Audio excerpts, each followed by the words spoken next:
Bonjour, bonsoir, chers toutes, chers tous. Bienvenue dans cette nouvelle vidéo. Bienvenue sur cette tribune qui vous apporte de la matière. Oui, de la matière en termes de connaissances spirituelles, de la matière en termes de spiritualité ancestrale, de la matière en termes de métaphysique dans une narrative purement africaine. Aujourd'hui, nous allons aborder une thématique. C'est une nouvelle, c'est une très bonne nouvelle, mais que nous allons essayer d'expliquer. Oui, on va l'expliquer. Bien. Avant de commencer, je tiens à vous rappeler de vous abonner. Abonnez-vous massivement. Likez la vidéo, partagez la vidéo. Voilà, si vous avez des questions, vous les posez en commentaire. Comme je l'ai expliqué dans une vidéo précédente, un être humain ou un humain, quelle que soit sa configuration, quel que soit ce qu'il est, nous ne sommes que des mélanges d'esprit et de matière. Nous sommes constitués d'esprit et de matière. Donc, nous sommes constitués en réalité de lumière et de mémoire. C'est en ça qu'on nous appelle être humain. Parce que ce qui différencie un humain d'un animal, c'est qu'un humain est essentiellement manasique. Un humain est essentiellement manasique. Et voilà pourquoi dans la Bible des chrétiens, on vous dit, tu as pris la graisse de la terre. Bon, la graisse de la terre pour symboliser l'énergie de la mémoire universelle, pour fomenter l'humain. Vous voyez? Donc, nous sommes des êtres manasiques, nous sommes des êtres capacitaires. Et en fait, c'est notre instance capacitaire qui nous donne une primauté de volonté. Lorsqu'on comprend la réalité comme ça, lorsqu'on comprend la chose comme ça, il y a une vérité. Il y a une vérité qui s'éveille à notre être. La vérité selon laquelle nous sommes essentiels dans le processus de la nature. Oui, nous sommes essentiels. En tant que mélange d'esprit et de matière, nous sommes des divinités. Oui. Parce que, comme j'ai coutume de vous dire, une divinité, c'est quelque chose qui est à la fois esprit et matière. C'est quelque chose qui est à la fois transcendant et non transcendant et émanant. Donc, l'humain répond à ces configurations-là. Donc, nous sommes des divinités, nous sommes des vaudous issus d'un vaudou primordial. Vous voyez, par transition d'un courant d'énergie. Donc, le courant d'énergie qui sert de transition entre notre lien, entre nous et notre lien, entre notre lien et la souche, c'est l'énergie tellurique qui vous a vu naître, qui a participé à la construction de votre existence actuelle. Oui, si vous êtes né en France, ce n'est pas pour rien que vous êtes né en France. Vous avez une relation étroite, il y a quand même une part de relation qui vous lie à l'énergie de la terre française.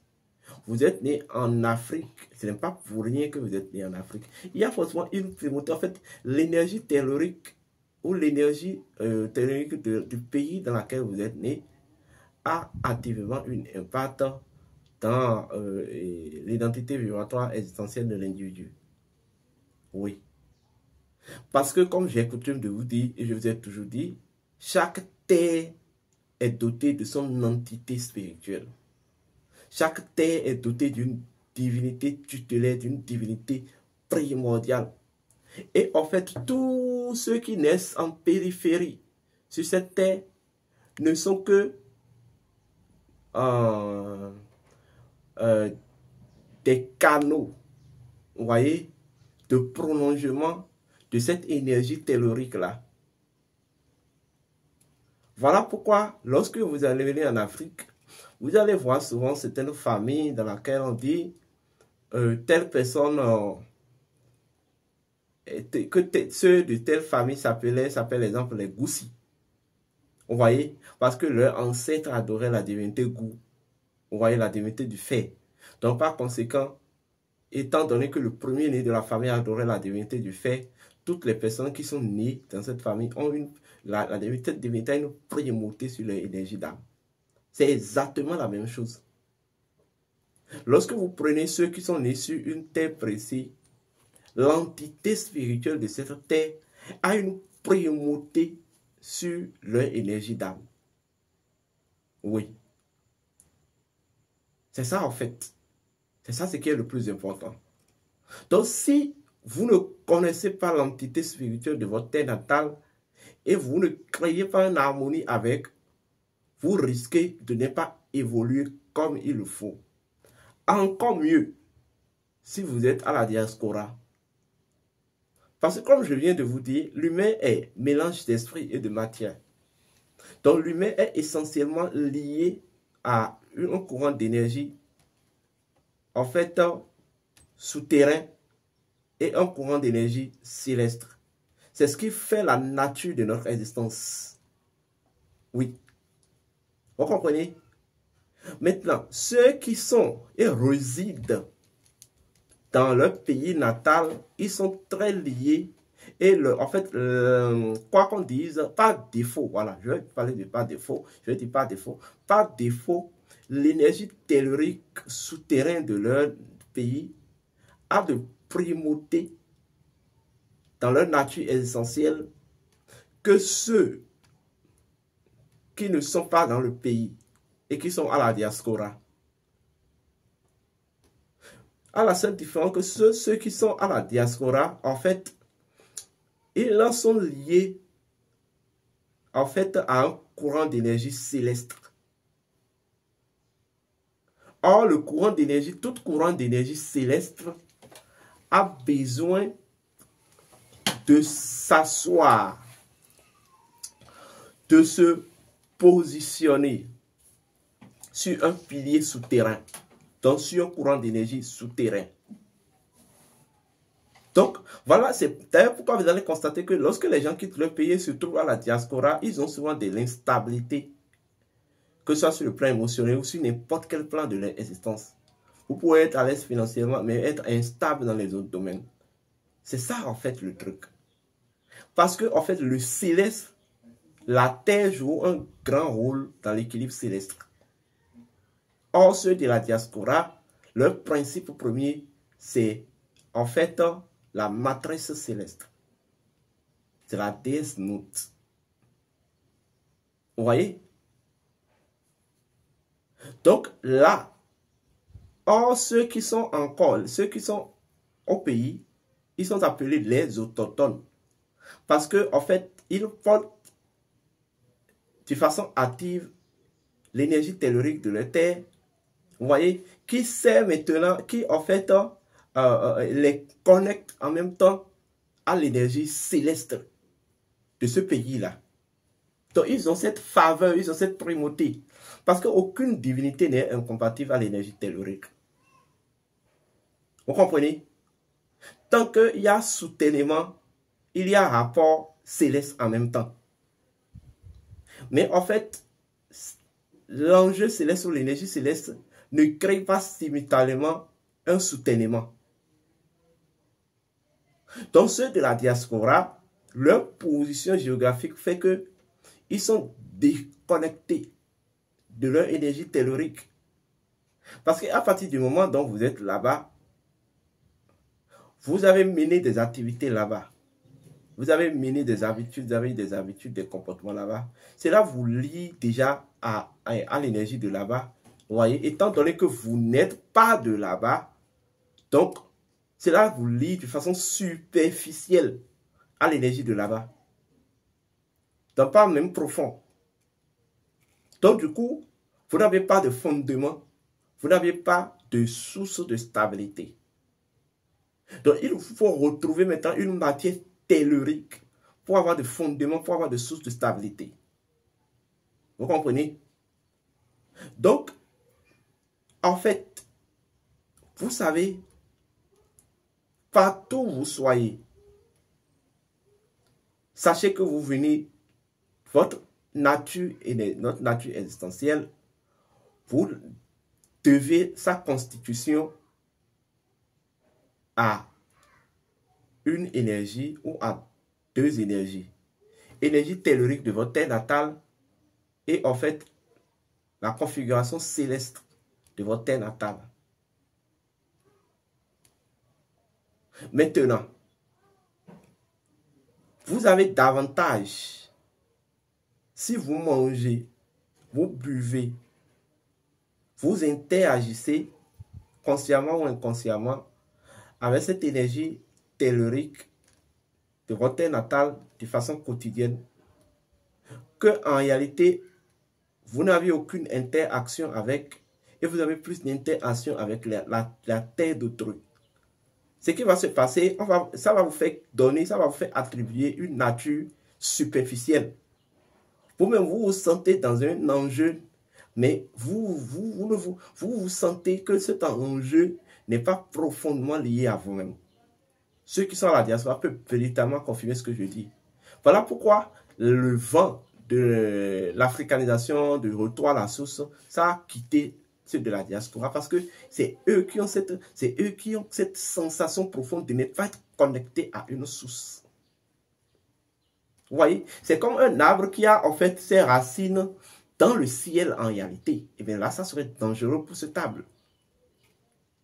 Voilà pourquoi dans l'ancien temps, quand quelqu'un veut voyager, les anciens vous obligez à aller vers un devin pour consulter l'oracle pour dire sur quel pied rester pour que le pays dans lequel je vais là, que ce soit source de prospérité, de bien-être, de protection et tout pour moi.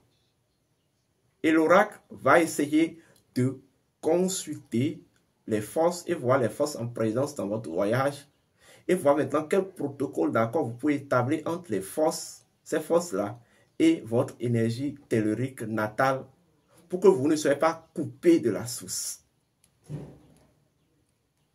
Vous voyez, c'est ça en fait. Donc, pour remédier à ce problème, pour ceux de la diaspora, parce que même quand vous dites que vous voulez faire de la spiritualité ancestrale, pour faire de la spiritualité ancestrale, il faudrait que vous soyez connecté à votre énergie tellurique natale. Si vous n'êtes pas connecté à votre énergie tellurique natale, vous ne pouvez pas faire de la spiritualité ancestrale et ça va vous répondre normalement. Vous voyez, il y a aussi ça. Donc là, je vais vous dénoncer un principe simple. La terre attire le ciel. Mais le ciel n'attire pas la terre. La terre attire le ciel. Est-ce que vous avez vu une fois que la terre s'est renversée sur le ciel? Jamais, ça ne s'est jamais arrivé. Mais pourtant, le ciel se renverse toujours sur la terre à travers le phénomène de la pluie. Oui. Donc, tant qu'il y a une matière souterraine, originelle là, il n'y a rien à faire. La dimension céleste s'active pour créer un lien. Vous comprenez? Donc, même si vous disiez que vous êtes au diaspora et que en étant là-bas, vous êtes connecté voilà, à l'énergie tellurique de là-bas, c'est encore faux.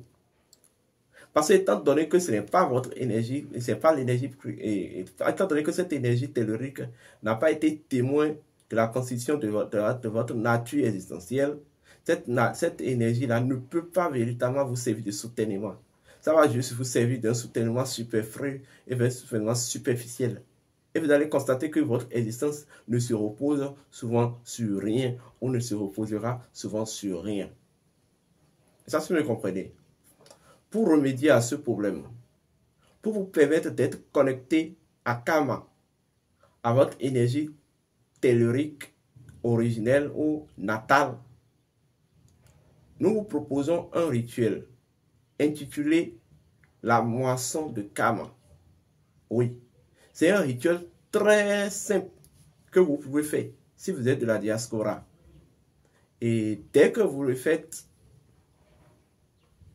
en même temps, il y a un lien qui se renoue de façon intime et étroite avec l'énergie tellurique de votre pays d'origine. Et dès que ce lien est renoué, cette énergie tellurique maintenant va vous servir de soutenement, de fondation pour votre bonheur et en fait pour votre protection. Elle va vous servir de potentialité pouvant propulser votre bien-être, votre épanouissement dans un pays étranger.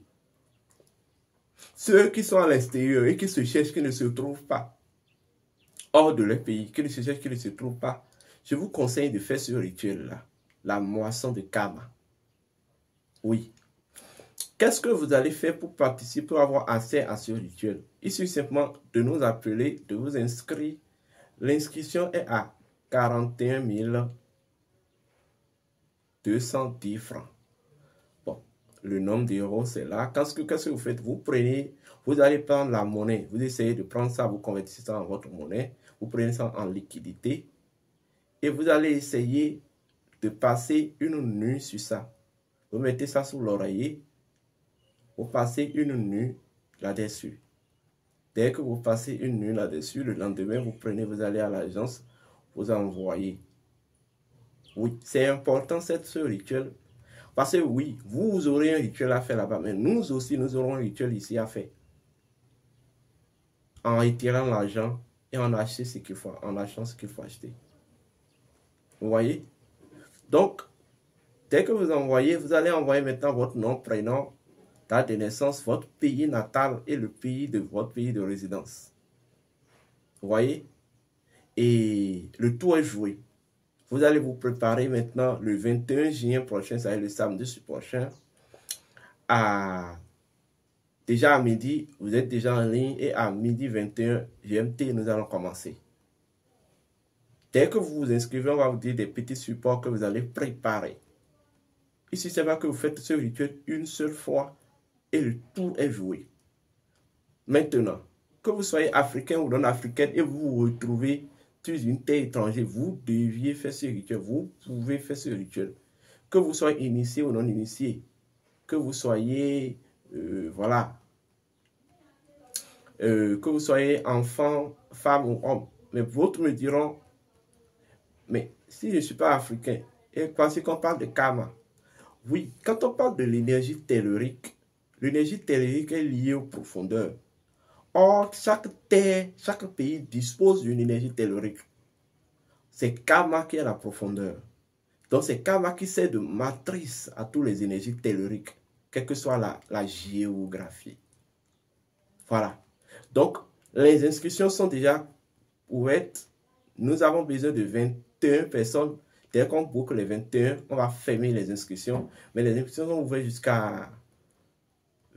jusqu'au 19 juin 2025.